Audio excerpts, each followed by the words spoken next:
Welcome to my humble abode, darlings. Come in out of the rain and get comfortable. I have a story to tell you, and I hope you enjoy. If you do, be sure to like, comment, and subscribe. Master of the World, Chapter 12, Black Rock Creek. Human nature is prone to illusions. Of course, there have been, all along, a probability that the terror had deserted the locality, even admitting that it was she, Wells, had seen the previous day. If some damage to her triple systems of locomotion had prevented her from regaining either by land or by water her usual hiding place, and obliged her to seek refuge in the Black Rock Creek, what ought we to conclude upon finding her here no longer? Obviously, that having finished her repairs, she had continued on her way, and was already far beyond the waters of Lake Erie. But probable as this result had been from the first, we had more and more ignored it as our trip proceeded. We had come to accept as a fact that we should meet the terror, that we should find her anchored at the base of the rocks where Wells had seen her. And now what disappointment! I might even say what despair! All our efforts gone for nothing.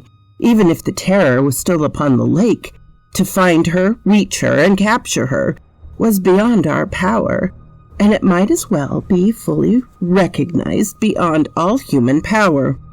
We stood there, Wells and I, completely crushed, while John Hart and Nab Walker, no less chagrined, were tramping along the banks of the creek, seeking any trace that had been left behind. Posted there at the mouth of the creek, Wells and I exchanged scarcely a word. What needed was there of words to enable us to understand each other. After our eagerness and our despair, we were now exhausted. Defeated in our well-planned attempt, we felt as unwilling to abandon our campaign as we were unable to continue it. Nearly an hour slipped by. We could not resolve to leave the place. Our eyes still sought to pierce the night. Sometimes a glimmer, due to the spark of the waters, trembled on the surface of the lake. Then it vanished, and with it the foolish hope that it had roused.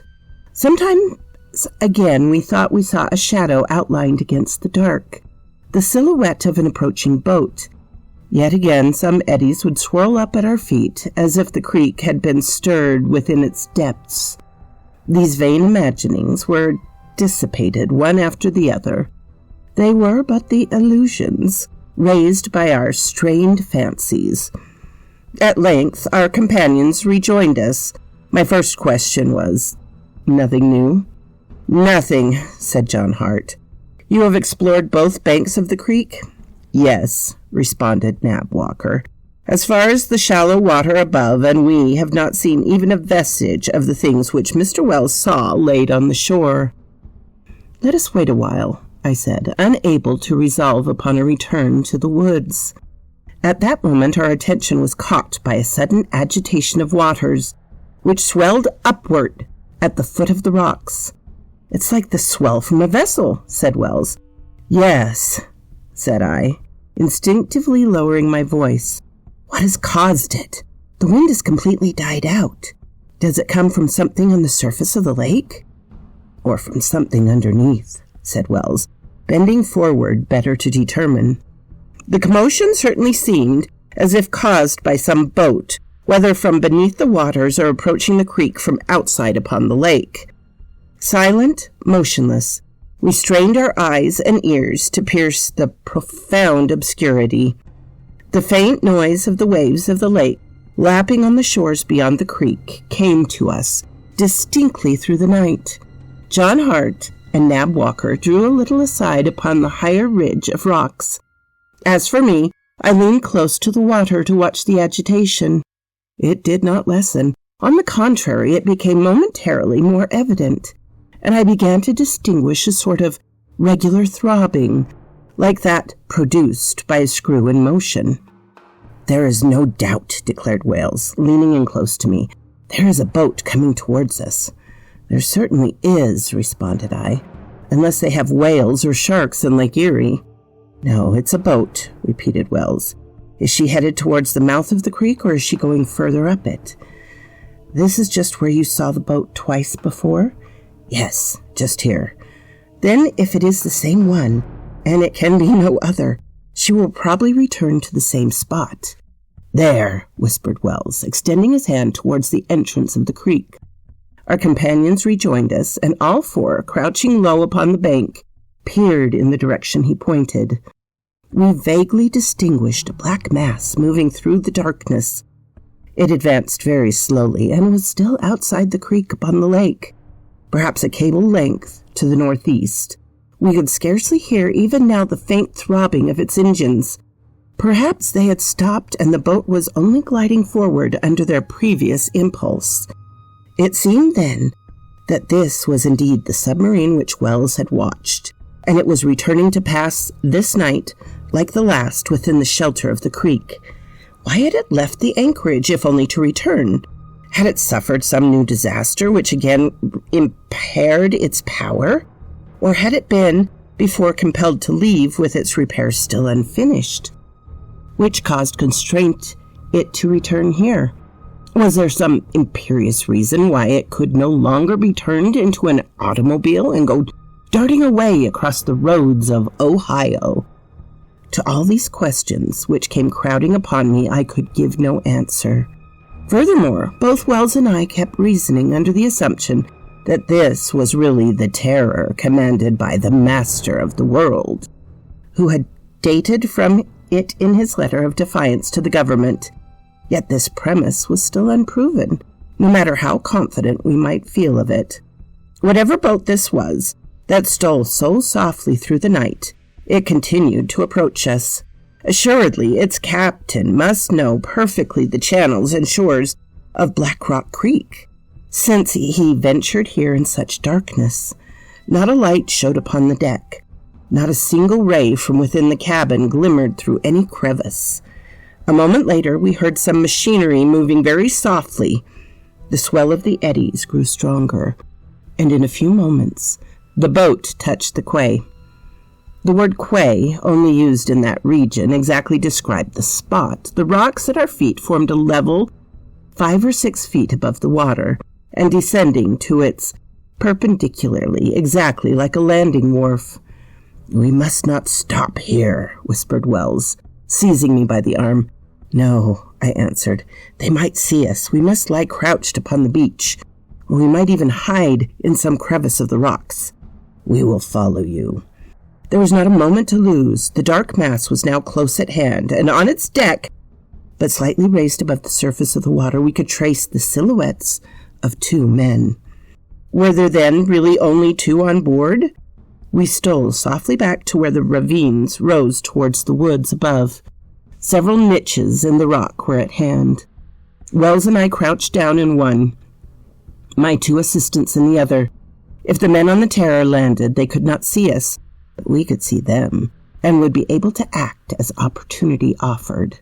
There were some slight noises from the boat, a few words exchanged in our own language.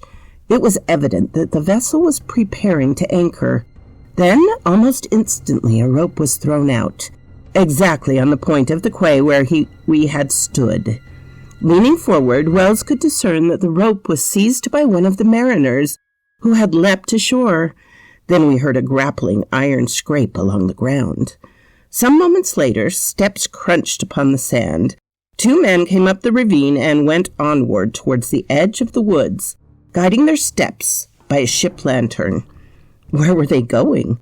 Was Black Rock Creek a regular hiding place of the Terror?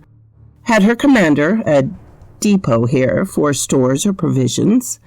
Did they come here to restock their craft, when the whim of their wild voyaging brought them to this part of the continent? Did they know this deserted, uninhabited spot so well that they had no fear of ever being discovered here? "What shall we do?" whispered Wells. "Wait till they return, and then—" My words were cut short by a surprise. The men were not 30 feet from us when, one of them chancing to turn suddenly, the light of their lantern fell full upon his face. He was one of the 2 men who had watched before my house in Long Street. I could not be mistaken. I recognized him as positively as my old servant had done. It was he. It was assuredly one of the spies of whom I had never been able to find any further traces. There was no longer any doubt. My warning letter had come from them. It was therefore from the Master of the World. It had been written from the Terror, and this was the Terror. Once more I asked myself, what could be the connection between this machine and the Great Eyrie? In whispered words, I told Wells of my discovery. His only comment was, "It is all incomprehensible." Meanwhile, the two men had continued on their way to the woods and were gathering sticks beneath the trees. "What if they discover our encampment?" murmured Wells. "No danger. If they do, not go beyond the nearest trees. But if they do discover it, they will hurry back to their boat and we shall be able to cut them off their retreat." Towards the creek, where their craft lay, there was no further sound. I left my hiding place. I descended the ravine to the quay. I stood on the very spot where the grappling iron was fast among the rocks. The Terror lay there, quiet at the end of its cable. Not a light was on board, not a person visible, either on the deck or on the bank. Was not this my opportunity? Should I leap on board and there await the return of the two men? "Mr. Strock!" It was Wells who called to me softly, from close at hand. I drew back in all haste and crouched down beside him. Was it too late to take possession of the boat? Or would the attempt perhaps result in disaster from the presence of others watching on board? At any rate, the two men with the lantern were close at hand, returning down the ravine. Plainly, they suspected nothing. Each carrying a bundle of wood, they came forward and stopped upon the quay. Then one of them raised his voice, though not loudly. "Hello, Captain!" "All right," answered a voice from the boat. Wells murmured in my ear, "There are 3. "Perhaps 4, I answered. "Perhaps 5 or 6. The situation grew more complicated. Against a crew so numerous, what ought we to do? The least imprudence might cost us dear. Now that the two men had returned, would they re-embark with their wood? Then would the boat leave the creek, or would it remain anchored until day? If it withdrew, would it not be lost to us? It could leave the waters of Lake Erie and cross any of the neighboring states by land, or it could retrace its road by the Detroit River, which would lead it to Lake Huron and the Great Lakes above. Would such an opportunity as this in the narrow waters of Black Rock Creek ever occur again? "At least," I said to Wells, "we are 4. They do not expect attack. They will be surprised. The result is in the hands of Providence." I was about to call our two men when Wells again seized my arm. "Listen," he said. One of the men hailed the boat, and it drew close up to the rocks. We heard the captain say to the two men ashore, "Everything is all right up there?" "Everything, Captain." "There are still 2 bundles of wood left there?" "2. "Then one more trip will bring them all on board the Terror." The Terror! It was she! "Yes, just one more trip," answered one of the men. "Good. Then we will start off again at daybreak." Were there then but 3 of them on board? The captain, this Master of the World, and these 2 men? Evidently they planned to take aboard the last of their wood. Then they would withdraw within their machine and go to sleep. Would not that be the time to surprise them, before they could defend themselves? Rather than to attempt to reach and capture the ship in the face of this resolute captain who was guarding it, Wells and I agreed that it was better to let his men return unassailed and wait until they were all asleep. It was now half an hour after 10. Steps were once more heard upon the shore. The man with the lantern and his companion again remounted the ravine towards the woods.